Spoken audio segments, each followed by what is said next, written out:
Imagine that I'm a corporate spy, and I managed to hack into the networks of one of the most innovative and well-known technology companies on the planet. And there, sitting on the server, was a document titled $100 million in 3 years. I open the document, and the first sentence I read is, "Confidential. This is the exact sales process we used in the last 3 years to grow our outbound sales process from $0 to over $100 million in annual revenue." Would you want a copy of that document? If you have anything to do with sales or growing a business, I'm guessing that the answer is yes. That company, by the way, is Salesforce.com. And luckily for us, that document wasn't obtained through corporate espionage. It's a book written by Aaron Ross to show us exactly how he created and launched the outbound sales process at the company. And yes, he really did grow it from $0 to $100 million in a few short years. In the beginning of the book, he states that building a sales machine that creates ongoing predictable revenue takes 3 things. Number 1, predictable lead generation. Number 2, a sales development team that connects marketing and sales. And 3, consistent sales systems. However, as he points out, predictable lead generation is the most important thing for creating predictable revenue, so that's where we're going to focus our time. That also comes with the added bonus that you can implement this portion of a system whether you are a large, multi-billion-dollar company or a one-person startup. How do we know that? Because this is the portion of the plan that Aaron first executed on his own at Salesforce.com. So buckle up. Your very own sales rocket is about to launch. Cold Calling 1.0 versus Cold Calling 2.0. At the core of Ross's predictable revenue strategy is something he calls Cold Calling 2.0. Ross defines cold calling as calling someone who doesn't know you and who isn't expecting your call. Cold Calling 2.0, on the other hand, means prospecting into cold accounts without ever making any cold calls. With this method, you are expected to qualify accounts and contacts before calling and research rather than sell. There are 5 steps in the process, and we'll go through them together one by one. Remember, this is a process that only works if you follow all of the steps. So with that in mind, let's start with the most important step. Step number 1. Get clear on your ideal customer profile. The first thing you need to do in order to create your own predictable revenue machine is to get clear on your ideal customer profile.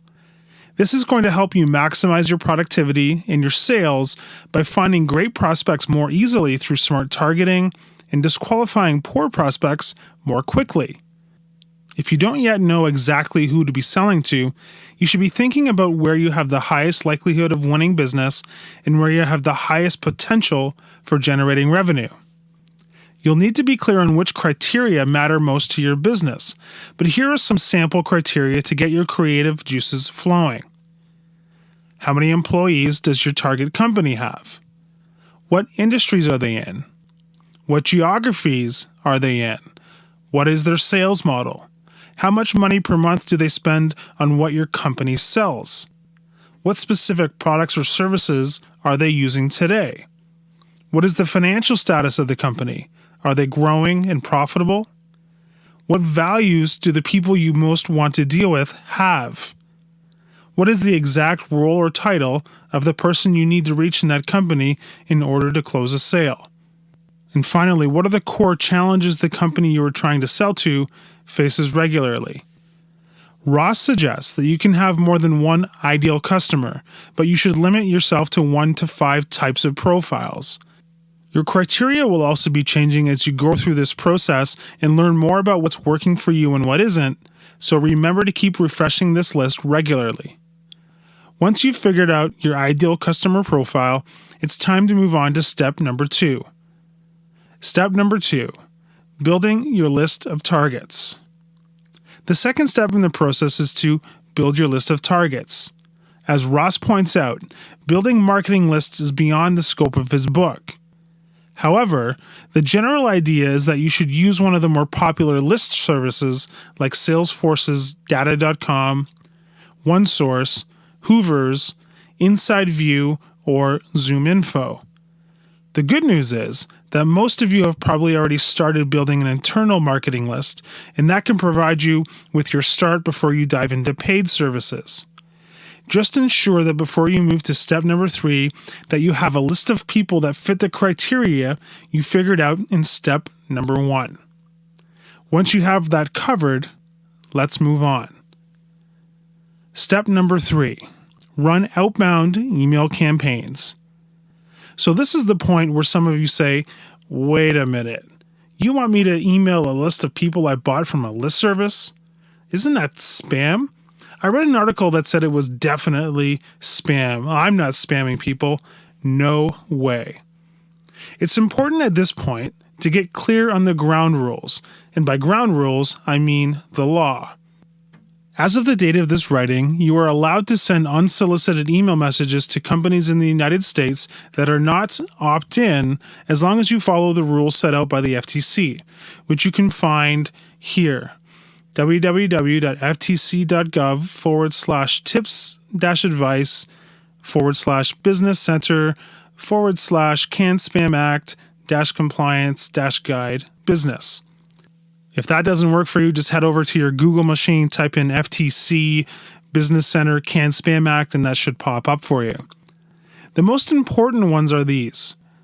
Number 1, the subject and header must not be misleading. Number 2, you must have a valid physical address in your email. Number 3, you must include a way to opt out from future communications.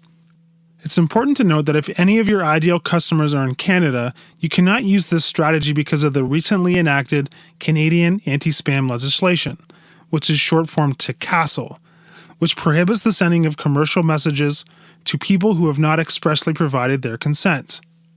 Assuming that you've confirmed that you are legally allowed to send unsolicited email messages, you'll want to come to grips with one fact and then determine whether or not you want to employ this strategy. The fact is, this strategy works, and it will grow your business. When you're crafting your email, there are a few guidelines to follow. Number 1, the goal of your email should be one of the following. A, to get a referral to the person you should be talking to in that organization, or B, to figure out the best day or time to have a conversation. Number 2, the email should look as if they are a single email that came from a salesperson, which means they should be text-based. Number 3, they should be easy to read and respond to on a mobile device. And number 4, they should be short. This is not the time or place for your elevator pitch. Here's a sample outreach email crafted by Mary Lou Tyler, the CEO of Predictable Revenue, which is the consultancy created to implement the strategies outlined in this book. Subject line: can you point me in the right direction? Email body: first name, I'm sorry to trouble you. Would you be so kind as to tell me who is responsible for? Insert your biggest pain point here that resonates with your ideal customer, or insert function like sales or recruiting. And how might I get in touch with them? Thank you, Mary Lou Tyler, Chief Conversation Starter, XYZ Company, and then of course you'd fill in the rest of your address. Our advice: start with that template and tweak as you learn more about who responds and who doesn't. If you need some motivation, this is the exact template that Mary Lou used to triple her lead generation numbers in 90 days. You should be sending out between 50 to 100 of these targeted emails per day with a goal of having 5 to 10 responses per day, including negative responses. In the book, Ross suggests that you use a mass email tool like that found in Salesforce.com, or you can use MailChimp or Infusionsoft or any number of tools that are out there.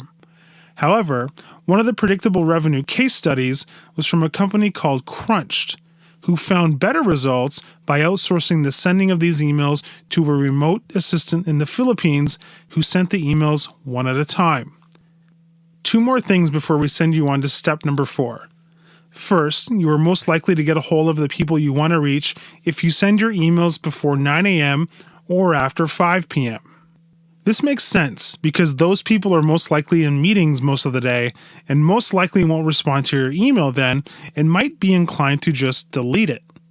Second, you should also avoid sending the emails on Monday and Friday. Step number 4, have the discovery call. So you got through to the person you wanted to reach, and they've agreed to a quick call to see if there's a fit between what you provide and what they need. Congratulations! When you're having the discovery call, the goal is not to sell. The goal is to get them talking about their business and to listen. Ross suggests that if you're talking more than 30% of the time, you're not asking the right questions. Remember, this call is to determine whether or not there is a fit. So you're really just on a fact-finding mission to understand your prospect's business at this point. Here are some of the questions you should be asking. How are your blank teams or functions organized? How does your blank process work today? What systems are your teams using today? How long has that system been in place? What are your challenges now? What would an ideal solution look like to you? How will your decision-making process work? What is the probability of a project happening this year? The first thing you're doing is qualifying whether or not the prospect has any real pain and whether or not they're likely to act on it relatively soon. If they don't have any pain or aren't likely to act on it soon, it's better to know now so you can move on to accounts that are a better fit. The second thing you are doing is getting the prospect to build the case for your product or service himself. Understanding the exact words your prospect is using to describe their challenges is like gold when it comes to closing the deal. Finally, Ross suggests that if your prospect is interested, but they need to convince more people on the team, then you should turn your attention to making this person a champion who can do the selling for you. If you give them what they need in order to be successful, including time, and are persistent but respectful, you'll be building up the trust you need to close the sale. I've seen this type of scenario in action personally, and it's always best to have somebody on the inside doing the selling. Step number 5, pass the baton. The last step in the prospecting portion of the predictable revenue method of selling is to pass the baton over to the account executive to close. Like we mentioned earlier, if you're in a smaller company, this person is still likely to be you, so there is no real handoff. But the principles are important to consider even if you are running the entire process by yourself. There is one thing that account executives hate: unqualified leads. There's nothing worse than thinking you've got a live one on the line, only to realize after putting in some work that it's actually an old tire that fell off the side of the boat. Ross suggests that the compensation plan be set up for the prospecting rep so that very specific criteria need to be met before it can be counted as a lead. This same rigorous process should be applied even if you are a one-man show. Only continue to pursue leads that meet the pre-selected criteria you have set. It always hurts a little letting one off the line, but you're better off focusing your energies where you are most likely to be successful.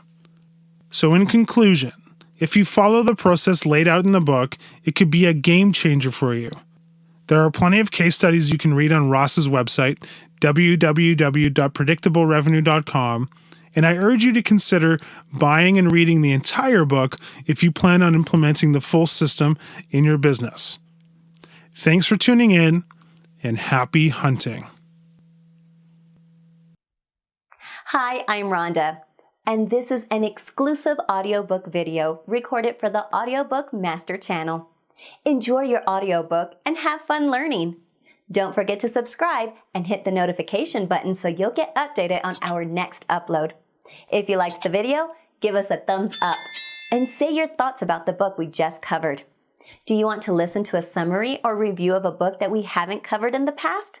Say it in the comments below or send us a message. Don't forget to check our other uploads. Enjoy listening!